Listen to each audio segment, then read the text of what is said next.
In other words, use frozen berries on a regular basis. I still want you to eat other fruits besides berries, but you're paying attention to eating some of these berries every day because they've been shown in too many studies to have beneficial effects at preventing cancer formation and even causing reversal of precancerous tumors.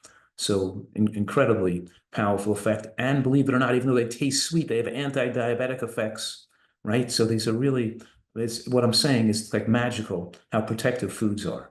And one of the protective effects of seeds and why us Nutritarians, I'm saying, are living so much longer than standard American diet people. But I'm saying Nutritarians are living so much longer than people in the blue zones are living. This is not a blue zone diet. Blue zones live a little bit longer than the average American. We're trying to live a lot longer than the average. Blue zones live maybe 5 to 8 years longer than the average American on the average. And we're talking about living, 20 to 25 years longer than the average American. And nutritional science has made such radical advances in the last decade. And we could design a dietary portfolio to slow aging and live longer than our predecessors, that our ancestors could have possibly done. And a person who's taking advantage of nutritional science to tweak their diet to a higher level of excellence over and above what a blue zone does, that's what us Nutritarians do. And think about this for a minute. Lignans are a fiber type phytonutrient that are converted by bacteria in the gut into enterolignans, which have very powerful anti-estrogenic effects, which prevent breast cancer and prostate cancer. And overall, they have profound benefits to protect against cardiovascular disease, cancer, and all-cause mortality. In other words, they make people live longer. We can almost wipe out cancer if we got people eating this way with all these beneficial foods. That's the whole point. You can live without fear. And the combination, I'm saying, between the lignans and the high fiber intake and the fiber diversity, I'm mentioning fiber diversity, you just can't take Metamucil or take wheat fiber or whatever, psyllium, and think you're going to improve your health. You have to take a variety of fibers. You got to eat a variety of foods to get a variety of these fibers in. And of course, the more you take out the fiber out of your diet, and how do you take the fiber out of your diet? Of course, people eating white flour and oil and stuff, processed foods with no fiber. But every calorie that you could have consumed from nuts and seeds, instead of oil, when you put oil on your food, you could have eaten those calories from nuts and seeds and gotten more fiber. When you put oil on your food, you could have eaten nut and seed instead of those fat calories and gotten more protein, right? Because the average American consumes 500 calories of oil a day, and that sucks out probably 20 grams of protein from their diet if they consumed, instead of those 500 calories of oil, if they consumed 500 calories of nuts and seeds, or 500 calories of beans in place of that oil, they would have just got 20 grams more protein. And we know that the more plant protein you get, the longer you live, right?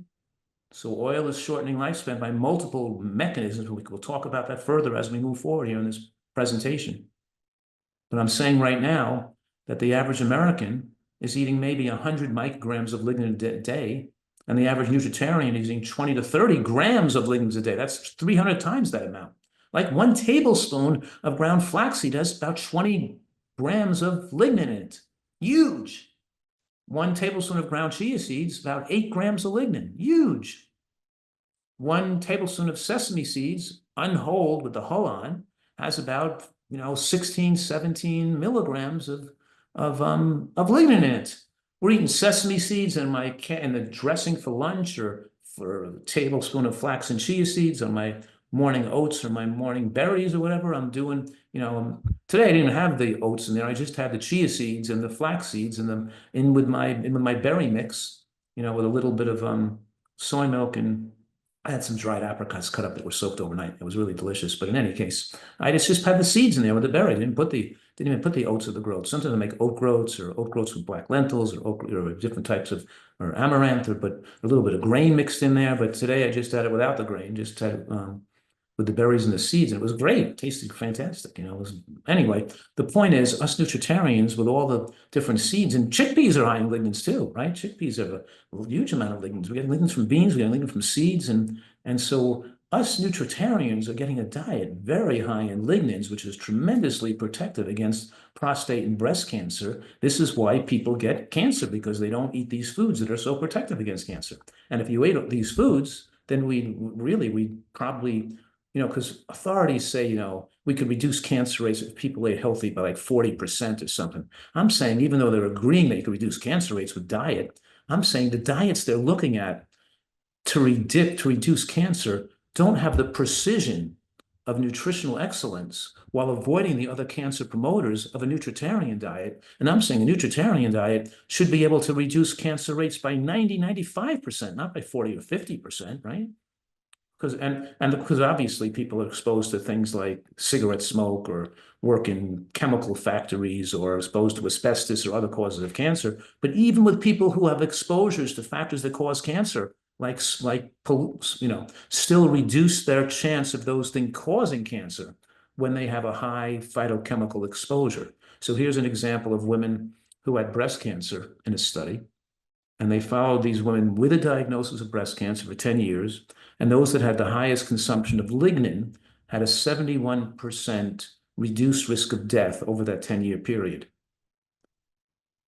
What? That's a third of a milligram of lignin. Look, in the highest quartile, we're talking about, that's a third of 1 milligram. Us Nutritarians eat 30 milligrams of lignin. They have a third of 1 milligram. A tablespoon of ground flax seeds is over 20 milligrams of lignin a day, right? So that's just a little tiny bit, and it still reduced risk of cancer by 71%. I guess what I'm saying here is that don't wait till you have cancer to do this.